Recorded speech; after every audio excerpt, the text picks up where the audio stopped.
میرے حضور کی تو کوئی بہن نہیں تھی، در یتیم ہے، لیکن جب حضرت حلیمہ سعدیہ کے ہاں حضور گئے تو وہاں حضور کی ایک رضائی بہن کا تذکرہ ملتا ہے جو حضور کو لوریاں دیتی تھی، نام شیمہ تھا۔ تو شام کے وقت جب خواتین کھانا پکانے میں مصروف ہونے لگتی تو بہنیں ویر اٹھا کر کے باہر لے جاتی۔ ہر بہن کا خیال یہ ہوتا کہ میرے ویر سے سونا زمانے میں کوئی نہیں۔ کہتے ہیں خوبصورتی دیکھنے والے کی آنکھ میں ہوتی ہے، جس کے ویر کا رنگ سونا ہوتا تو وہ کہتی رنگ نہیں تو کچھ بھی نہیں ہے، اور جس کے نقوش تیکھے ہوتے تو وہ کہتی کہ رنگ کا کیا ہے، حسن تو نقوش میں ہوتا ہے۔ جس کی آنکھیں خوبصورت ہوتی وہ کہتی میرے ویر کی جھیل جیسی آنکھیں تو دیکھو۔ اب یہی بنو سعد کے محلے میں ہوتا، بچیاں اپنے ویر اٹھا کے لے آتی، ایک کہتی میرے ویر ورگا کوئی نہیں، دوسری کہتی میرے ویر جیسا نہیں۔ اتنے میں حضرت شیمہ اپنا ویر محمد اٹھا کے لے آتے اور دور سے ہی کہتی نہیں میرا ویر بھی آ گیا ہے، تو سب کے سر جھک جاتے، کہتی نہیں نہیں نہیں نہیں شیمہ تیرے ویر کا مقابلہ تو نہیں نا، ہم تو آپس میں بات کر رہی ہیں۔ اور پھر جب کسی بہن کے ویر کو متفقہ طور پہ ساری کہہ دیں کہ تیرا ویر ہی سونا ہے تو پھر اس کا فخر دیدنی ہو نا، پھر ان کا ذوق آسمان کو چھونے لگتا۔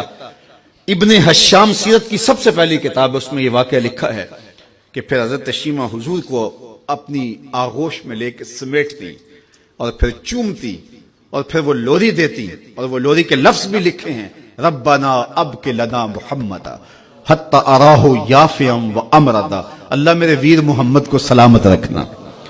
آج یہ پالنے میں بچوں کا سردار ہے، کل وہ لمحے آئے جوانوں کا بھی سردار ہو۔ اور پھر جھوم جاتی اور کیا خوشی ان کی دیتنی ہوتی۔ اور پھر وہ منظر بھی آیا کہ حضور علیہ السلام مکے چلے گئے اور یہ جوان ہوئی اور پھر ان کی شادی کسی قبیلے میں ہو گئی۔ آقا کریم نے اعلان نبوت کیا، 13 سال کا وقت کٹا اور پھر حضور مدینہ شریف چلے گئے۔ جب غزوات کا سلسلہ شروع ہوا تو جس قبیلے میں شیمہ کا نکاح ہوا تھا اس قبیلے میں مسلمانوں کے ساتھ ٹکراؤ ہوا تو اللہ نے مسلمانوں کو فتح عطا کر دی۔ تو اس قبیلے کے لوگ قیدی ہو کے حضور علیہ السلام کے غلاموں کے ہاتھوں گرفتار ہیں۔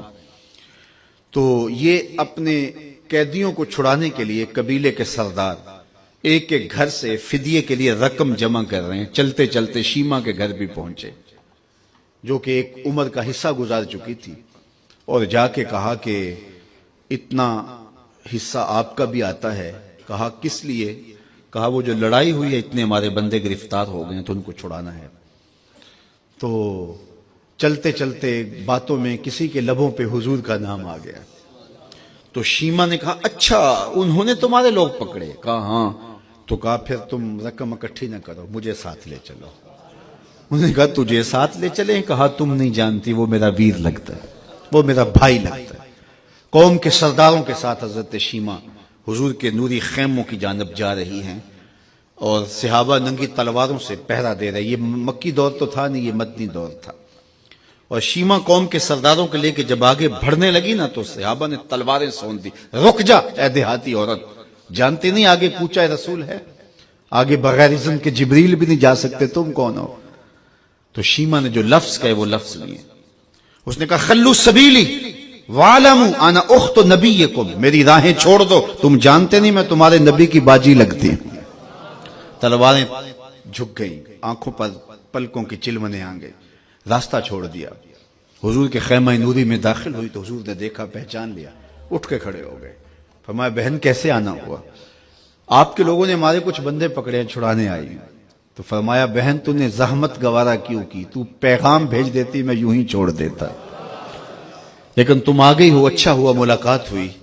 پھر حضور نے قیدیوں کو چھوڑنے کا اعلان کیا اور کچھ گھوڑے اور چند جوڑے حضرت شیمہ کو حضور نے تحفے کے طور پہ دیے۔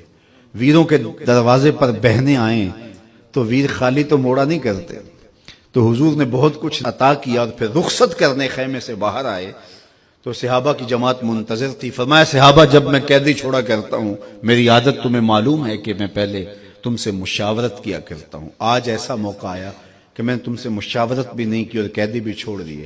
کہا جو چاہیں آپ کریں لیکن کیوں مشاورت نہیں فرمائی؟ حضور اگر ارشاد فرما دیں تو فرمایا اس لیے کہ میرے دروازے پہ میری بہن آ گئی تھی۔